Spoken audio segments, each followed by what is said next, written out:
3 hours after lowering my husband into the ground, his family cornered me in his study to celebrate my eviction. My name is Madison Turner. I'm 32 years old, and until this morning, I was the wife of Robert Turner, CEO of Turner Logistics. We had 3 beautiful years together before cancer took him. Now, as I stand in his mahogany-paneled study, surrounded by his mother Eleanor and his adult children, I realize they've been planning this moment since the day we married. If you're watching this, please subscribe and let me know where you're watching from. What they didn't know was that Robert had prepared for this moment 3 years ago. I met Robert when I was working as a night shift nurse at Cedars-Sinai. He'd just come through a complicated surgery, and I was assigned to his post-op care. For 2 weeks, we talked about everything: his love for sailing, my dream of opening a clinic for underserved communities, his regrets about being an absent father during his children's childhood. The 26-year age gap meant nothing to us. But to his family, I was branded a gold digger from day one. She saw the Rolex and the private room, Eleanor had whispered at our engagement party, loud enough for me to hear. These nurses know exactly what they're doing. Robert's first marriage to Patricia had lasted 30 years.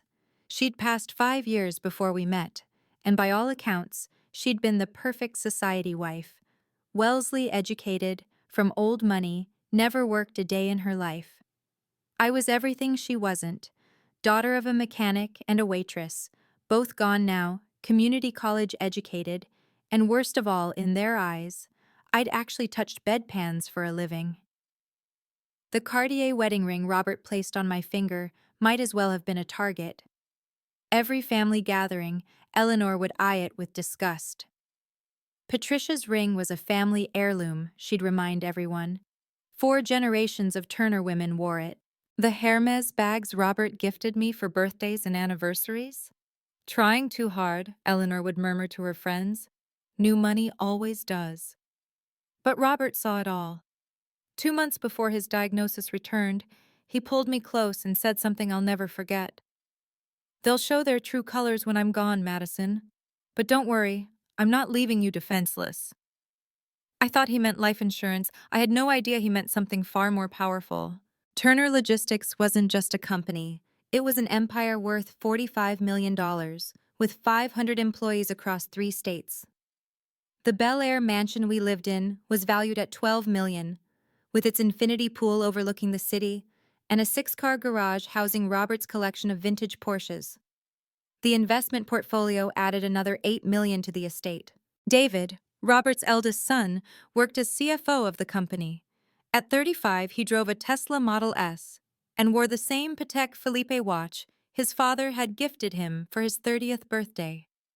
What Robert never told David was that he knew about the $2 million that had mysteriously disappeared from the accounts over the past 3 years. Small amounts, Robert had told me during one of his chemo sessions. He thinks he's being clever, moving it through subsidiaries.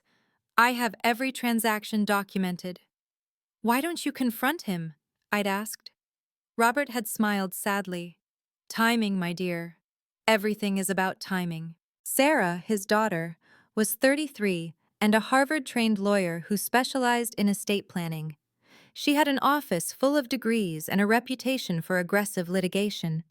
What she didn't know was that Robert had copies of 3 documents she'd forged with Eleanor's knowledge: property transfers that would have moved assets out of Robert's name without his consent. The family assumed Robert was too sick, too medicated to notice their maneuvering. They treated his cancer like a countdown clock to their inheritance. But Robert Turner hadn't built his empire by being naive. Even from his hospital bed, weak from treatment, he was orchestrating something none of them saw coming. The question that haunted me now, standing in his study, was simple. Why had he let them believe they were winning? I gave up my nursing career the day Robert's cancer returned. It wasn't about the money. I loved my work, my patients, my purpose. But Robert needed round-the-clock care, and he trusted no one else with his medications, his fear, his dignity in those darkest moments. Those long nights in the hospital, while I adjusted his IV drip and held his hand through the pain, Robert would work on what he called his contingency plans.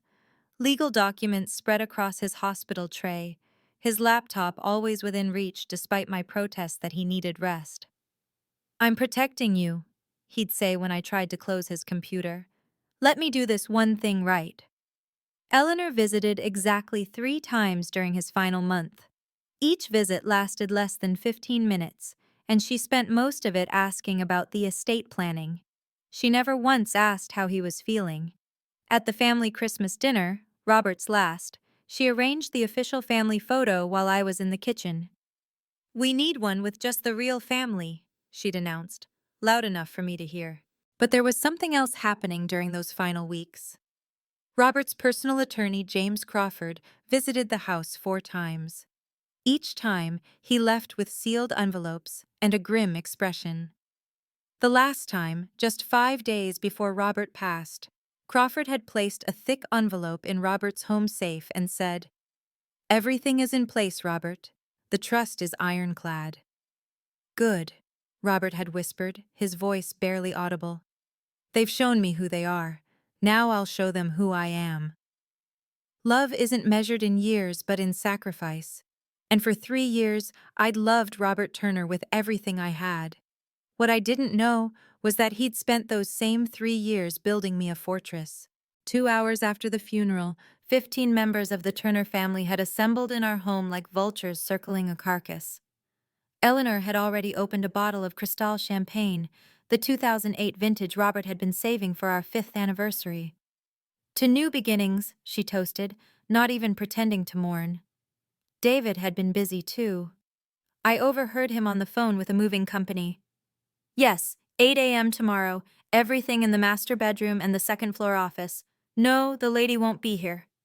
Sarah had her laptop open at Robert's desk, typing what looked like legal documents. When I walked closer, she quickly minimized the window, but not before I saw the header. Voluntary departure agreement. The cousins and aunts had begun their inventory. Aunt Margaret was already eyeing the Waterford crystal collection. "Patricia picked these out," she announced to no one in particular. "They should go back to the family. Even the help knows when their shift is over." That's what Eleanor said when she saw me enter the room, loud enough for everyone to hear. The laughter that followed felt like needles in my skin. But the cruelest revelation came when I tried to enter our bedroom, my bedroom, to get my phone charger. The lock had been changed. The locksmith's invoice was still on the hall table, dated yesterday. While I'd been selecting flowers for my husband's casket, they'd been changing the locks on our home. I stood there, locked out of my own bedroom, surrounded by people celebrating my husband's death, and felt something shift inside me. Grief transformed into something else, something colder, more focused. I pulled out my phone and hit record.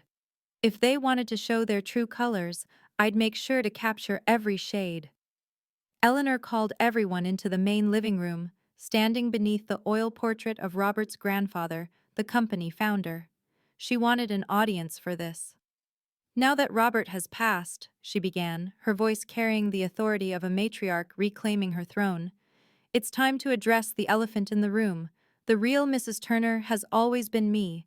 I built this family's social standing while Robert built the business." She turned to me with a smile that could freeze blood. "Madison, dear, you were a comfort to Robert in his final years. We appreciate that.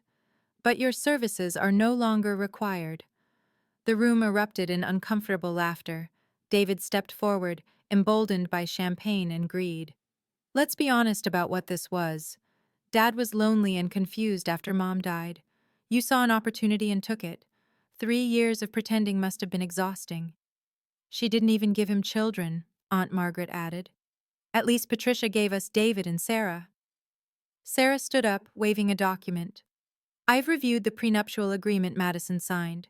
She's entitled to $50,000 in personal effects, quite generous for 3 years of companionship. The prenup she held was fake. I knew because Robert and I never signed one. He'd refused despite his lawyer's advice. 'I trust you,' he'd said.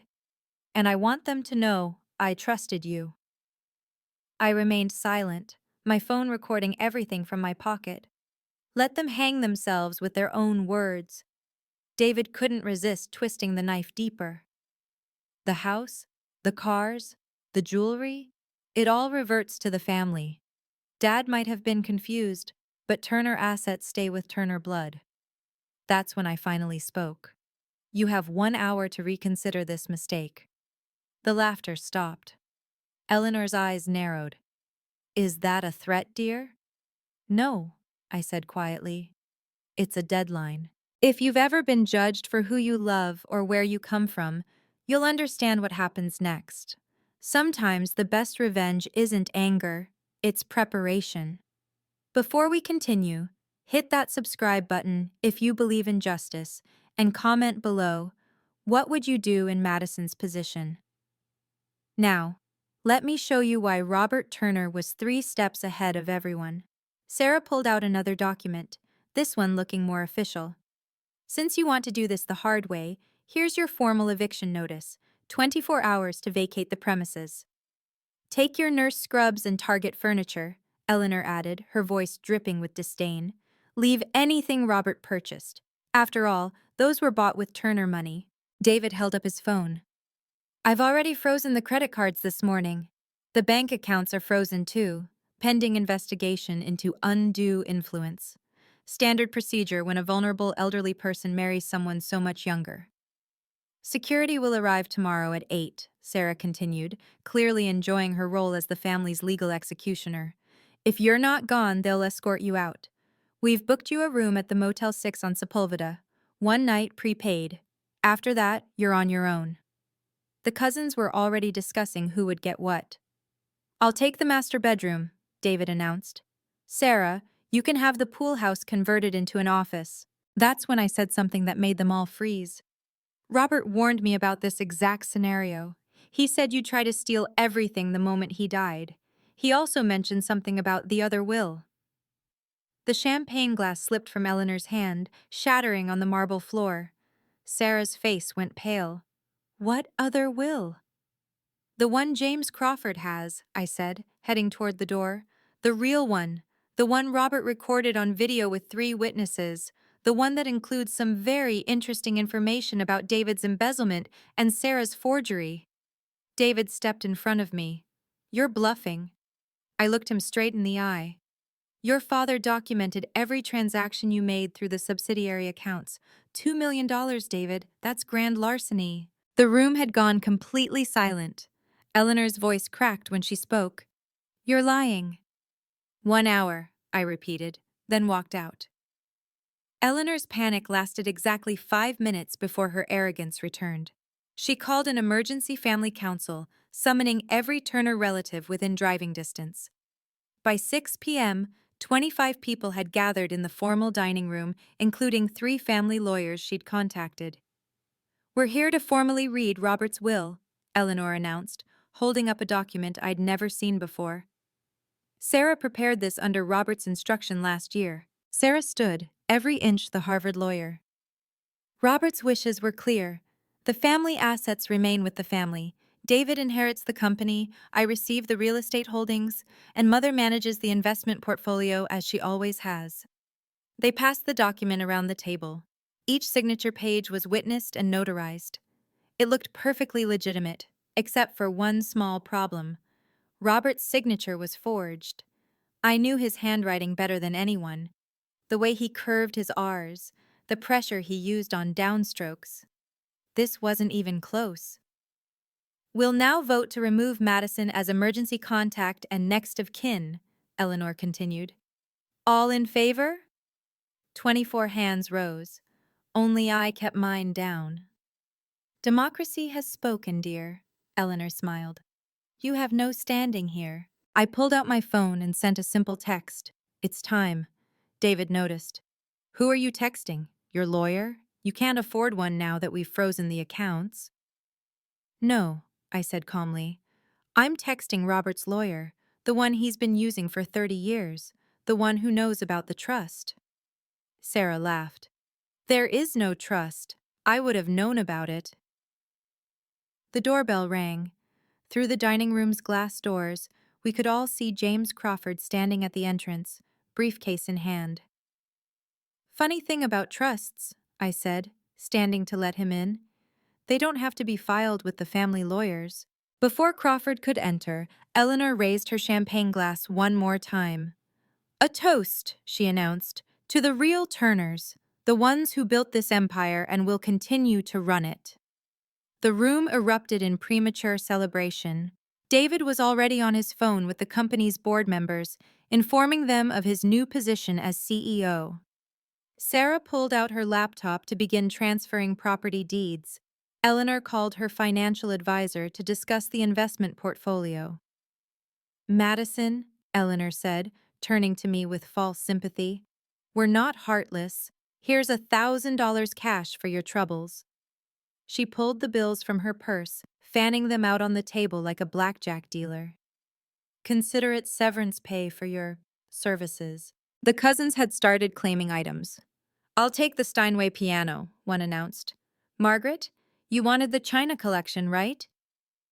David couldn't resist one final jab. We've called the Salvation Army to pick up your personal belongings tomorrow. Tax write-off, you understand. And that Motel 6 reservation? It's under your maiden name. We thought that would be more appropriate. Sarah added, I've drafted a non-disclosure agreement. Sign it, and we'll give you an additional $5,000. Don't sign it, and we'll pursue legal action for attempted fraud. The doorbell rang again, more insistent this time. I should get that, I said, standing. Sit down, David commanded. Sarah, go see who it is. Sarah walked to the door, confidence radiating from every step. She opened it, and James Crawford's voice carried clearly into the dining room. I believe you're having a family meeting without the majority shareholder present. The champagne fountain someone had set up chose that moment to malfunction, spraying Eleanor with pink champagne. It felt like even the house knew what was coming. I stood slowly, looking around the room at the faces that had tormented me for 3 years. They expected me to beg, to cry, to rage against the injustice. Instead, I spoke with the same calm voice I'd used when telling patients difficult news. I loved Robert despite your hatred.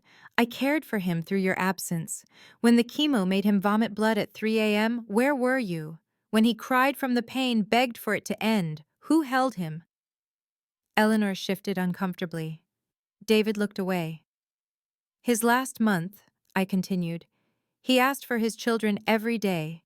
David, you visited once, for 10 minutes, and spent it asking about quarterly projections. Sarah, you came twice, both times with documents to sign.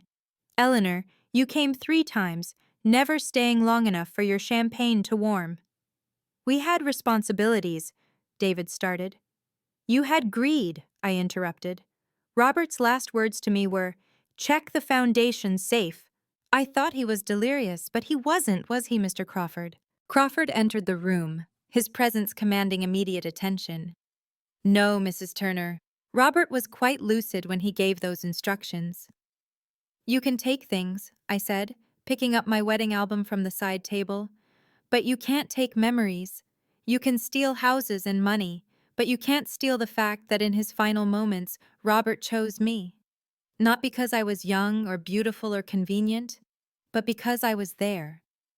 I walked toward the door, past the cousins clutching their claimed treasures, past Sarah's laptop full of forged documents, past Eleanor's shattered champagne glass. Mrs. Turner, Crawford said loudly, opening his briefcase. As executor of Robert Turner's actual last will and testament, I need you to stay. The room fell silent. Eleanor's face had gone white. What do you mean, actual will?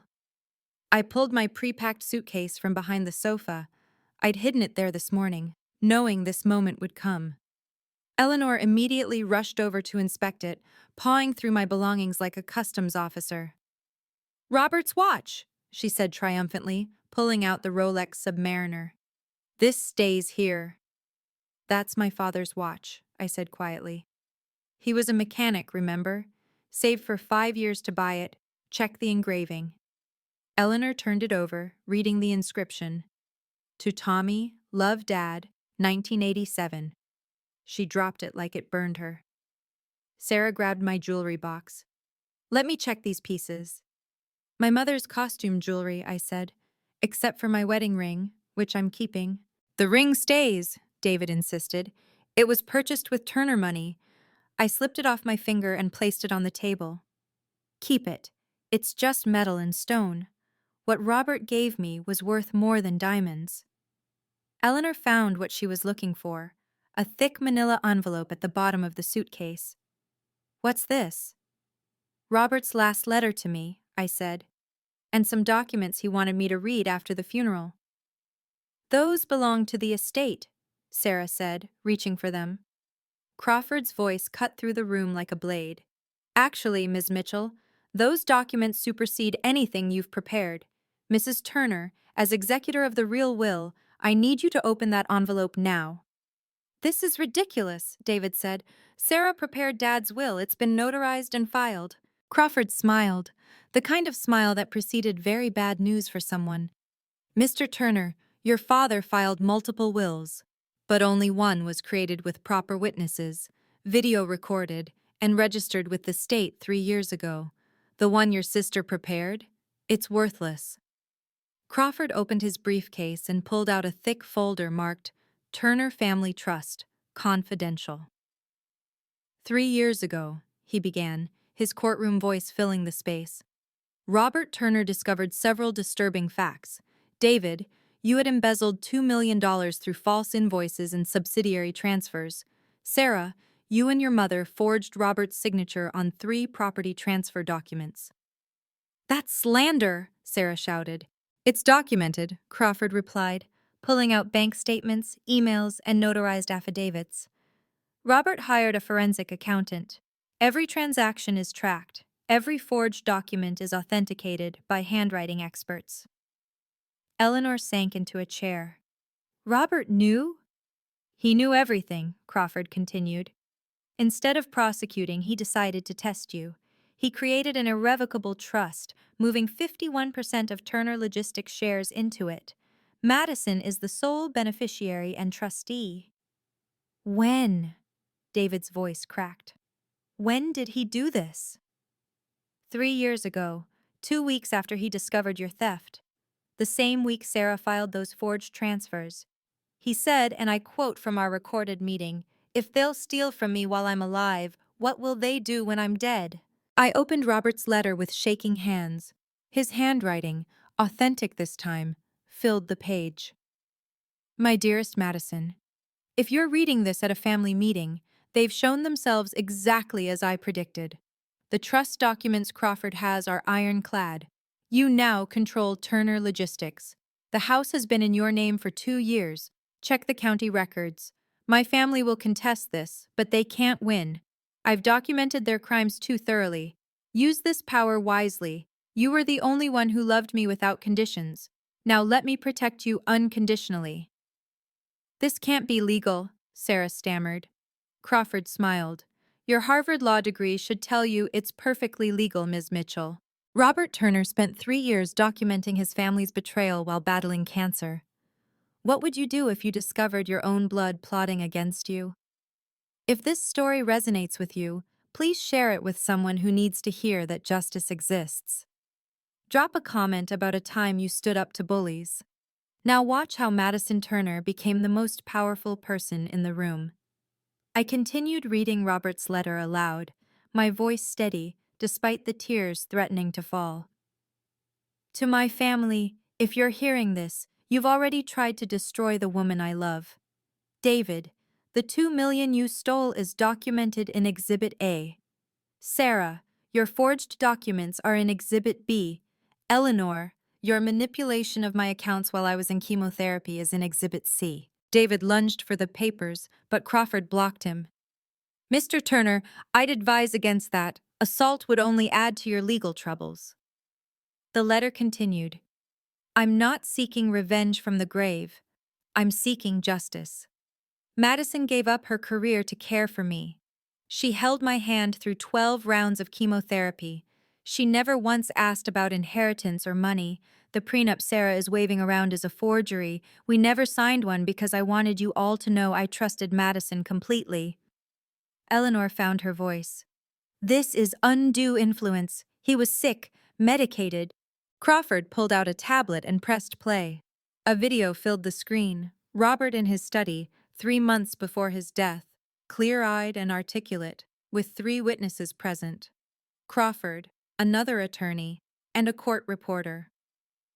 I, Robert James Turner, being of sound mind and body, do hereby confirm the establishment of the Turner Family Trust with Madison Turner as sole beneficiary. I make this decision freely, without coercion, fully aware of its implications. The video, Robert looked directly at the camera. To my children and mother, who will undoubtedly claim I was manipulated. I have stage 4 cancer, not dementia. My body is failing, but my mind is sharp. Sharp enough to see who you really are, and sharp enough to protect the one person who sees who I am. Sarah slumped in her chair.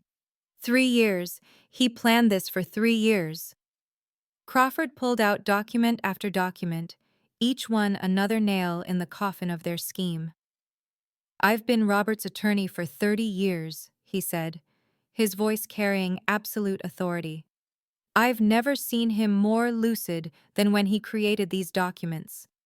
The trust is filed with the state, the IRS has been notified, and copies are held in 3 separate locations.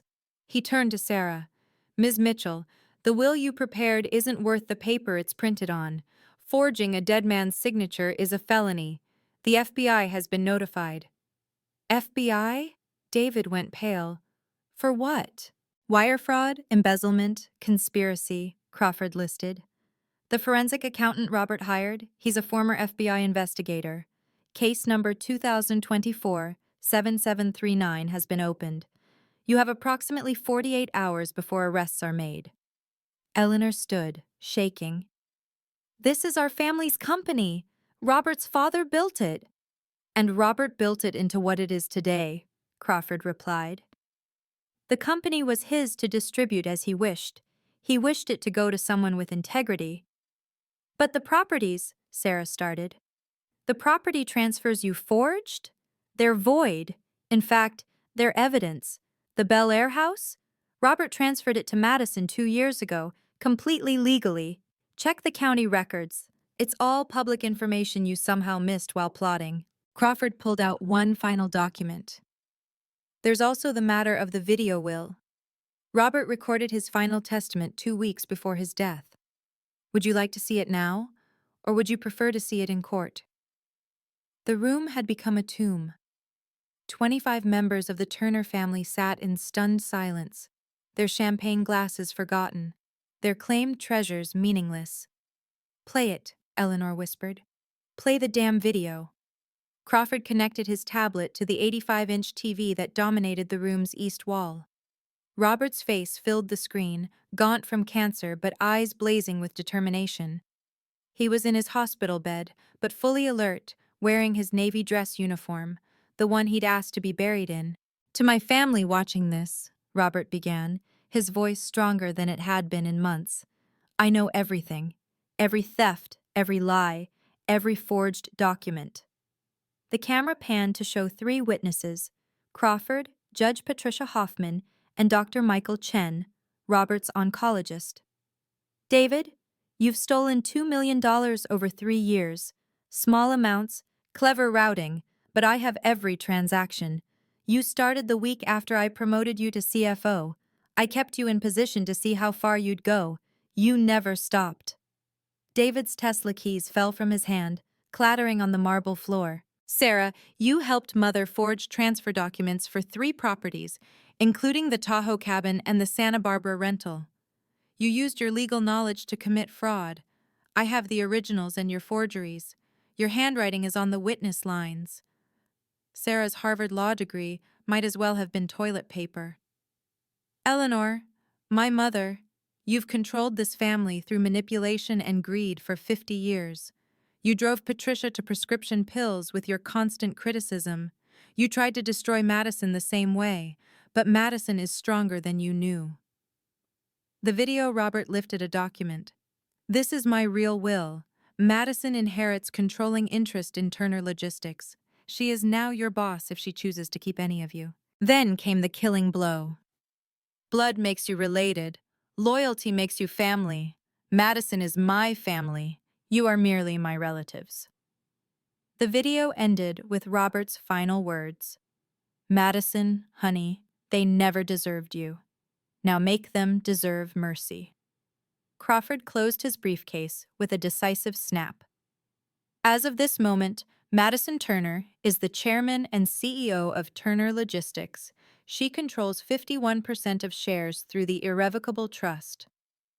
David Turner, he continued, you're terminated from your position as CFO, effective immediately. You have 30 days to repay the $2 million or face federal prosecution. David's mouth opened and closed like a fish gasping for air. I have children. A mortgage. Should have thought of that before stealing, I said quietly. Crawford turned to Sarah. Ms. Mitchell, the California Bar Association will be notified of your forgery on Monday. Your license to practice law will be suspended pending investigation. Criminal charges may follow. My career, Sarah whispered. Everything I worked for. Is gone, Crawford confirmed, just like the money you tried to steal. Eleanor stood, gripping the table for support. The investment portfolio, surely that remains mine. The portfolio Robert built? No. Your name was removed as beneficiary 3 years ago when you tried to transfer funds without his knowledge. You have your personal savings and your late husband's pension, nothing more. I stood, walking to the head of the table where Robert used to sit. The CEO seal Crawford handed me felt heavier than gold. The keys to every Turner property jangled in my hand. The board meeting is Monday at 9, I announced. If any of you still have positions with the company, and that's a big if, don't be late. Cousins started fleeing toward the door, but Crawford's voice stopped them. Before anyone leaves, please return any items you've claimed. Security cameras have recorded everything. Taking them now would be theft. The Waterford crystal was hastily replaced. The china returned to its cabinet. The champagne stopped flowing. Eleanor Turner, the woman who'd ruled this family with an iron fist for 5 decades, fell to her knees. Please, Madison, I'm 79 years old. Where will I go? The same place you suggested for me, I replied. There's a Motel 6 on Sepulveda. David grabbed my arm, desperation replacing arrogance. Madison, please, I have kids. Private school tuition. If you fire me, if you press charges, we'll lose everything. The way you tried to make me lose everything 3 hours after my husband's funeral? Sarah was crying now, mascara running down her cheeks in black rivers. We're family. You can't destroy us like this. Family? I laughed, but there was no humor in it. You changed the locks while I was at Robert's funeral. You called me a gold digger at his wake. You tried to throw me out of my own home. That's not family. The cousins who'd been so eager to claim treasures were now pressed against the walls, trying to become invisible. Aunt Margaret, who'd called me the help, was clutching her pearls like a lifeline. Crawford's phone buzzed. Security is here, Mrs. Turner. Shall I have them escort everyone out? Not yet, I said. I haven't decided what to do with any of you yet. The power shift was seismic. The same people who'd laughed at me 3 hours ago were now looking at me with terror. Eleanor, still on her knees, grabbed the hem of my dress, the simple black dress she'd mocked at the funeral for being off the rack. Robert wouldn't want this, she pleaded. I pulled out my phone and played a voice recording. Robert from 2 weeks ago. Madison, when they beg, remember how they treated you. Mercy is earned, not demanded. I let them suffer in silence for a full minute before speaking. Robert believed in second chances. Despite everything, he never wanted you destroyed, just held accountable. Hope flickered in their eyes like candles in a storm. So here's my proposition. David, you can keep a job at Turner Logistics, in the warehouse, entry level, minimum wage. Every penny goes toward the $2 million you stole. Pay it back in 5 years, and I won't press charges. The warehouse? David's face flushed. I have an MBA from Wharton. And sticky fingers, take it or leave it. I turned to Sarah. You can avoid prison if you testify against Eleanor about the forged documents. You'll still lose your law license, but you'll stay free. Sarah nodded frantically, throwing her mother under the bus without hesitation. Eleanor, I continued, you can receive a monthly allowance, $2,000, if you publicly apologize at the next company meeting. 500 employees will hear you admit what you tried to do. Public humiliation? Eleanor's voice cracked. Public accountability? The cousins and extended family? Return everything you've taken over the years? I have an inventory, and you can attend family events. Otherwise, you're permanently banned from any Turner property. You said you hadn't decided, David protested. I hadn't, but Robert left me guidance. I pulled out another letter. He suggested these exact terms. He knew you'd beg. He also knew I'd be too kind without his advice.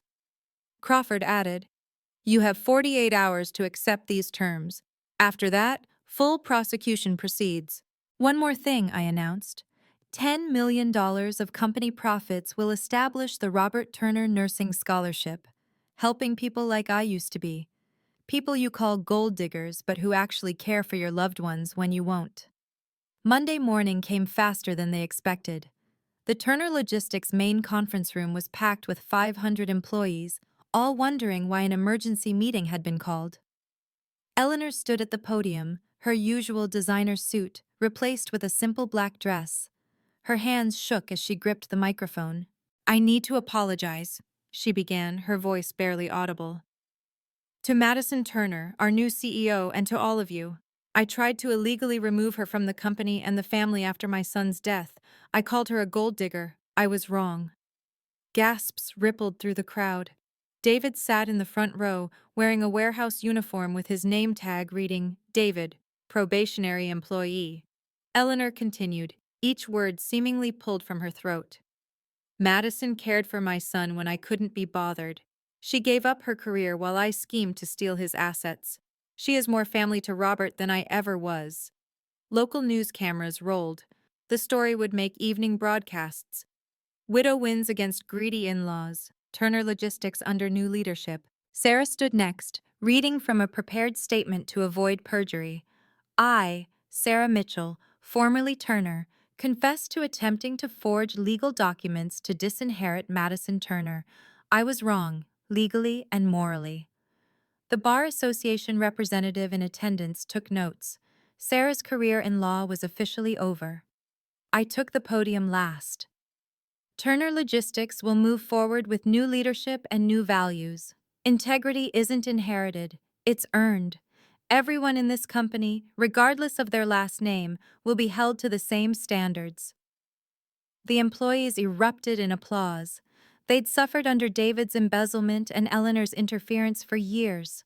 Also, I added, effective immediately, all employees receive a 5% raise, funded by the money recovered from executive theft. The applause became a standing ovation. 6 weeks later, the new order had settled into reality. David punched in at 6 a.m. for his warehouse shift, his soft hands now calloused from handling packages. His supervisor, Marcus, whom David had once tried to fire for requesting family leave, now controlled his schedule. Turner, Marcus called out. You're on loading dock 3 today. The Patek Philippe watch had been sold to cover his children's school tuition. The Tesla replaced with a 10-year-old Honda Civic. Sarah worked as a paralegal at a legal aid clinic in Bakersfield, making $30,000 a year. Her Harvard diplomas sat in storage, worthless paper testimonies to a destroyed career. The FBI had accepted her cooperation deal, but the bar's decision was final: permanent disbarment. Eleanor lived in a one-bedroom apartment in Van Nuys, her monthly allowance barely covering rent and groceries. The woman who once spent $2,000 on a single lunch now clipped coupons. Meanwhile, Turner Logistics thrived. Stock value increased 30% in the first quarter under my leadership. The employees, motivated by fair treatment and better wages, exceeded every projection. But the biggest surprise came during my quarterly checkup. Dr. Chen ran the test twice to be sure. Congratulations, Mrs. Turner, you're pregnant. The IVF treatments Robert and I had done before his diagnosis, The embryos we'd frozen, just in case, had worked on the first try. I sat in Robert's former office, now mine, looking at the ultrasound photo. His portrait watched from the wall, that knowing smile still present. "This child will know their father was a man of honor," I said to the portrait. "They'll know he saw 3 years into the future and protected us both." Crawford knocked and entered with more papers. "The foundation paperwork is complete. First scholarships will be awarded next month." Everything Robert planned had come to pass. The Turner Logistics annual gala was held at the Beverly Hilton, the same venue where Eleanor had once publicly snubbed me at a charity function. Now I stood at the podium, 7 months pregnant, addressing a room of employees, investors, and partners. Revenue was up 40%. We'd landed 3 major contracts that David had fumbled for years. The employee satisfaction scores were the highest in company history. "Success," I told the audience, "is the best response to disrespect." In the back corner, David stood in his server's uniform. He'd taken a second job catering to make his restitution payments faster. He carried a tray of champagne to guests who used to be his peers. One of them, not recognizing him in uniform, handed him a $1 tip. Sarah wasn't there. She'd moved to Arizona, starting over where no one knew the Turner name or her disgrace. Her last email had been brief. "I'm sorry for everything." Eleanor sat in the assisted living facility my foundation had partnered with, not the luxury retirement community she'd planned, but clean, safe, and dignified. She'd stopped asking for more money after month 3. The baby shower last week had been small but genuine. My former nursing colleagues, new friends from the business world, and surprisingly, Aunt Margaret, who'd approached me with genuine humility. "I was wrong," she'd said simply. "Robert loved you. That should have been enough for us." I'd accepted her apology. Robert would have wanted that. Crawford presented me with another envelope at the gala, this one happy news. "Robert left instructions for this to be opened at your first company gala as CEO." Inside, a photo of us on our wedding day, and a simple note: "You did it, my love. Now build something beautiful." Standing in Robert's study, my study now, I reflected on the lessons these months had taught me. The room where they'd cornered me after the funeral had become my sanctuary, but I'd changed nothing. Robert's books, his ship models, his father's photograph, all remained exactly as he'd left them. Money doesn't create character, it reveals it. The Turner family had millions before I arrived and millions after Robert died. What changed was who controlled those millions and why.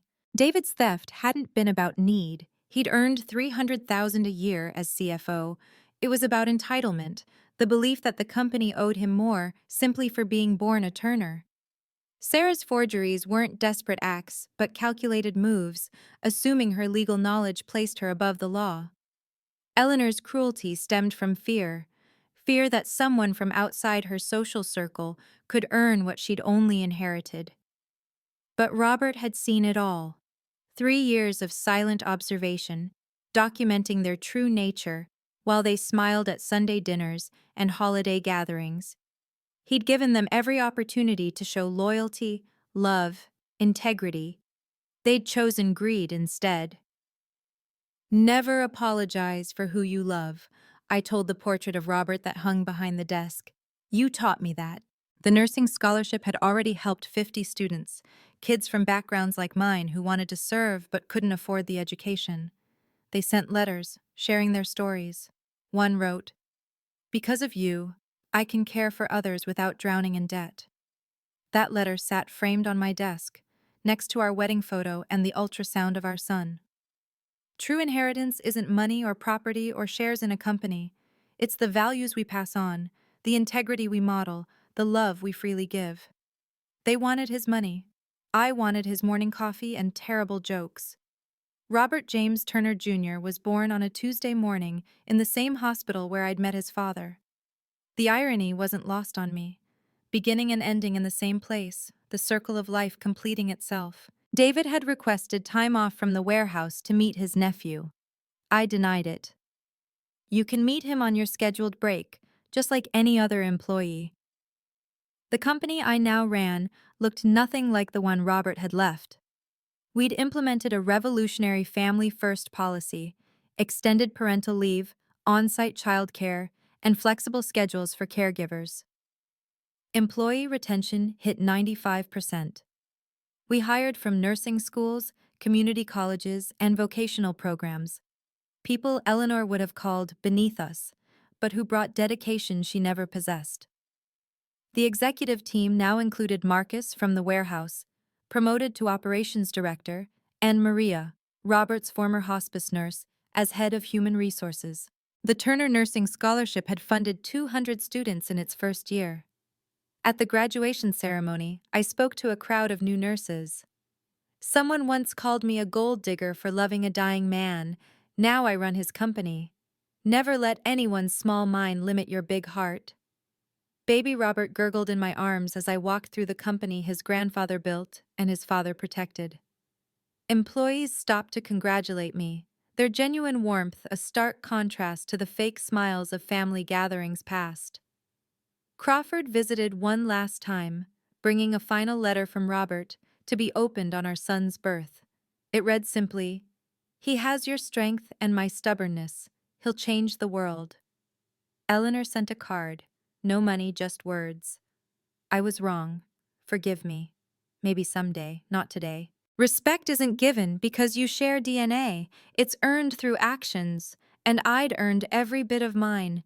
If you've made it this far, you understand that true power comes from preparation, not privilege. Have you ever faced family betrayal over money? Share your story in the comments. You're not alone. Subscribe for more stories of underdogs who refuse to be victims. Remember, document everything, trust carefully, and never apologize for being loved.